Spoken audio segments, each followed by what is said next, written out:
नमस्कार दोस्तों, तो आज हम इस वीडियो में मोस्ट इम्पॉर्टेंट टॉपिक की बात करेंगे जो कि यूडीसी एग्ज़ाम से रिलेटेड है। एग्ज़ाम में अक्सर इस टॉपिक से क्वेश्चन पूछे जाते हैं। तो चलिए समझते हैं कि जब किसी ज़िले में न्यायिक कार्यभार बढ़ जाता है, तो उस पर क्या व्यवस्था की जाती है? मतलब ये है कि आपने देखा होगा कि ज़िले छोटे हों या बड़े हों, वहाँ पर क्या होता है कि जब कभी-कभी मुकदमे ज़्यादा आने लगते हैं। अधिक संख्या में मुकदमे क्या होते हैं, पेंडिंग पड़े होते हैं, उनका समाधान नहीं होता। तो चलिए सबसे पहले जो समस्या वो ये क्या है कि जज कम होते हैं, केस बहुत ज़्यादा होते हैं, काम जो है वो समय पर पूरा नहीं हो पाता। तो इस तरह की जो है समस्या आती है और इसी समस्या को हल करने के लिए धारा 11 लाई गई है। तो आइए अब इसे डिटेल में जानते हैं और जानेंगे कि कैसे ये धारा इस समस्या का समाधान करती है। भारतीय नागरिक सुरक्षा संहिता की धारा 11 मुख्य रूप से उच्च न्यायालय को विशेष न्यायिक मजिस्ट्रेट नियुक्त करने का अधिकार देती है। इसका मतलब ये है कि बीएनएसएस की जो धारा 11 है, वो मुख्य रूप से उच्च न्यायालय को यानी कि हाई कोर्ट को ये अधिकार देती है कि वो विशेष न्यायिक मजिस्ट्रेट नियुक्त कर सके। अब ये विशेष न्यायिक मजिस्ट्रेट क्या होते हैं? तो जब कार्यभार ज़्यादा बढ़ जाता है, तो क्या होता है कि ये जो हाई कोर्ट है, इनको अधिकार होता है कि यह धारा 11 के तहत विशेष न्यायिक मजिस्ट्रेट वहाँ पर नियुक्त कर सकते हैं, ताकि विशेष मामलों को तेज़ी से निपटाया जा सके। यह शक्ति सरकार के अनुरोध पर विधिक योग्यता और अनुभव वाले व्यक्तियों को दी जाती है, जिससे न्याय प्रणाली दक्षता और विशेषज्ञता बढ़े, खासकर उन मामलों में जहाँ त्वरित निपटारे की आवश्यकता होती है। मतलब क्या होता है कि ये चीज़ें सबसे पहले किसके पास जाती है? वहाँ की सरकारें, या तो केंद्र सरकार या तो राज्य सरकार। तो वो क्या करती हैं फिर इस समस्या को देखते हुए हाई कोर्ट से ये अनुरोध करते हैं। तो हाई कोर्ट के अनुरोध पर जो उच्च न्यायालय है यानी कि हाई कोर्ट है, वो क्या करती है, एक विशेष न्यायिक मजिस्ट्रेट वहाँ पर नियुक्त कर देते हैं, ताकि जो कार्यभार है वो बँट जाए और कार्य तेज़ी से होना शुरू हो जाए। यानी कि जो केंद्र सरकार है या राज्य सरकार है, ये परामर्श और अनुरोध करते हैं कहाँ पर? उच्च न्यायालय को।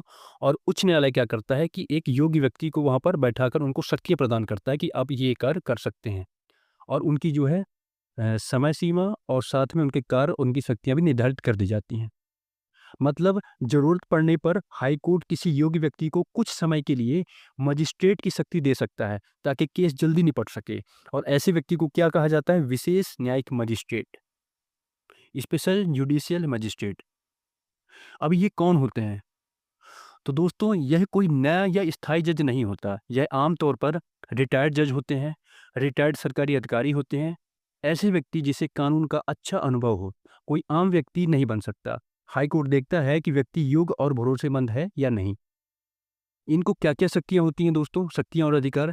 तो फर्स्ट क्लास या सेकंड क्लास जुडिशियल मजिस्ट्रेट की इनको पावर दी जाती है और ये आदेश पारित कर सकते हैं, कानूनी प्रक्रिया चला सकते हैं।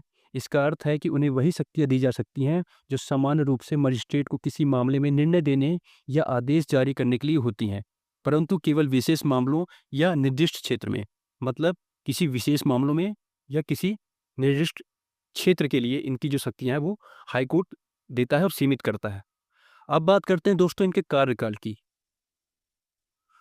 तो अगर कार्यकाल की बात करें तो ये पद क्या होता है? अस्थायी होता है। ये स्थायी पद नहीं होता, क्योंकि कार्यभार देखते हुए कुछ समय के लिए इनको वहाँ पर नियुक्त किया जाता है और अधिकतम सीमा कितनी होती है? 1 वर्ष तक की होती है। तो यह पद क्या होता है? स्थायी नहीं होता है, इसे एक समय के लिए सौंपा जाता है।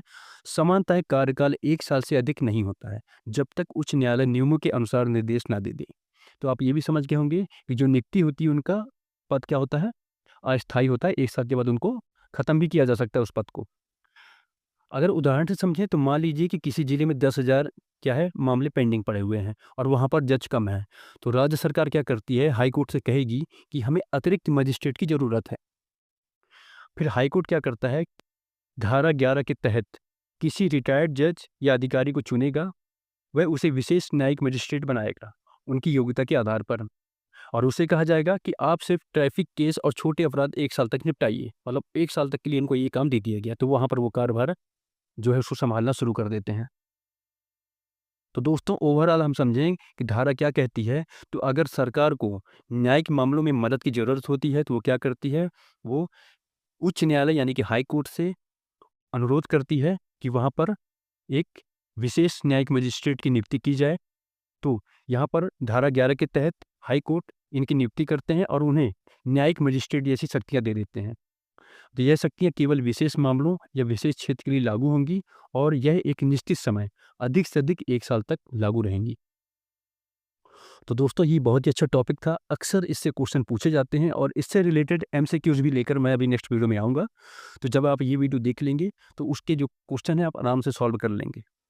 तो अगर दोस्तों आपको ये वीडियो अच्छी लगी है या इसी तरह के और भी सेक्शन के बारे में आप डिटेल में जानना चाहते हैं तो मेरे चैनल को सब्सक्राइब कर लीजिए। वीडियो अच्छी लगी तो वीडियो को लाइक करें, चैनल को सब्सक्राइब करें, दोस्तों के साथ शेयर करें ताकि ये जानकारी ज़्यादा से ज़्यादा लोगों तक पहुँच सके। मिलते हैं दोस्तों नेक्स्ट वीडियो में, तब तक के लिए अपना ख्याल रखें।